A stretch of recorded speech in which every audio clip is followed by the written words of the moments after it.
Hi, I'm Curtis Lachowiez, and I'm a clinical hematology oncology fellow at the University of Texas MD Anderson Cancer Center here in Houston, Texas. I think the best way that venetoclax, well, I should start by saying venetoclax has been incorporated into a number of regimens for the treatment of myeloid malignancies, particularly acute myeloid leukemia to date. And when it comes to thinking about transplant with these regimens, it's really been incorporated in several novel ways.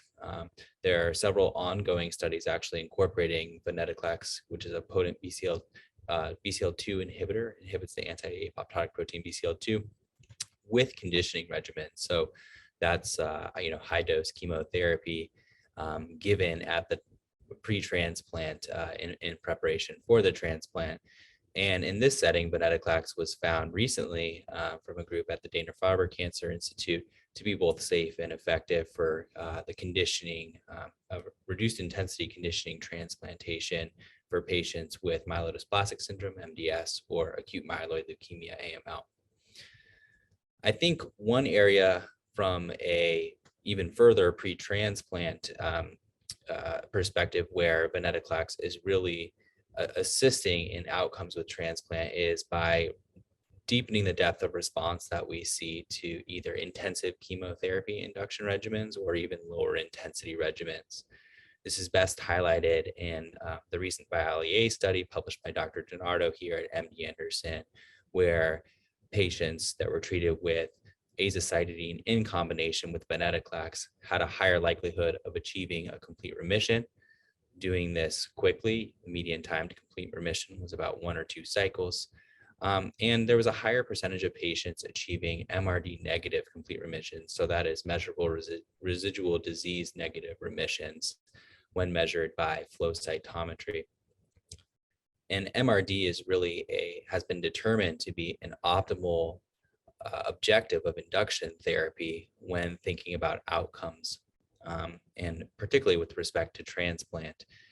Dr. Short and Drs. Ravandi here at MD Anderson recently published a large meta-analysis highlighting the importance of MRD negativity in AML, demonstrating improved outcomes when patients achieved an MRD negative remission.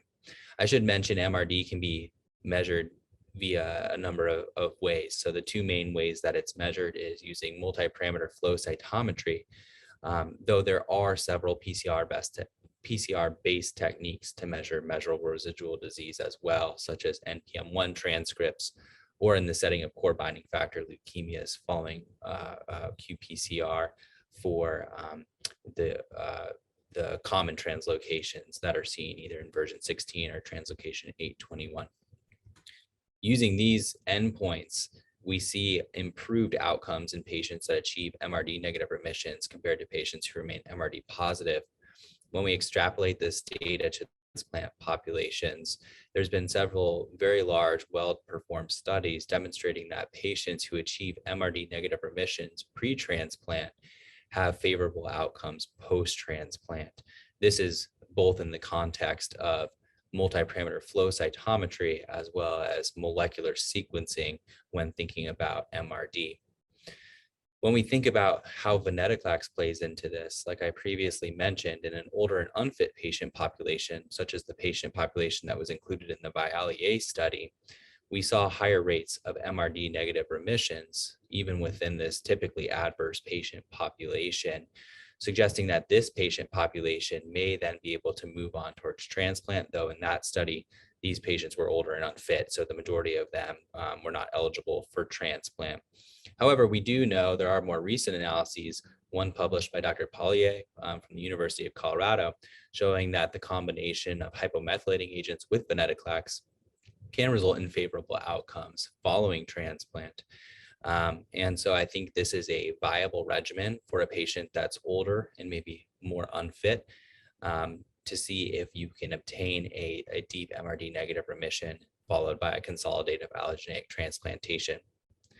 In the younger patient population, particularly for patients with ELN, intermediate or adverse risk disease, typically these patients are taken for a consolidative allogeneic transplantation in remission. And fortunately, we have 2 early prospective studies, single-arm phase 2 studies demonstrating that the addition of venetoclax with intensive chemotherapy regimens, so the regimens that were used were venetoclax in combination with FLAG-IDA, or venetoclax in combination with a regimen known as CLIA.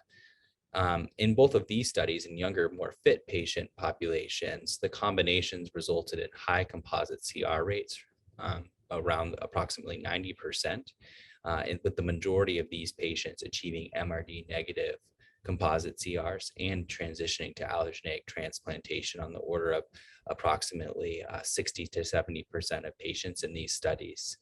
So I think where venetoclax is really having its role, we see that it has a role both in the upfront frontline treatment for these patients, whether it's with intensive induction therapy in a younger, more fit AML patient population, or with an older, more unfit patient population. And ongoing studies will clarify whether or not the addition of venetoclax to conditioning regimens is warranted in those patients that have already received it as a component of their induction therapy.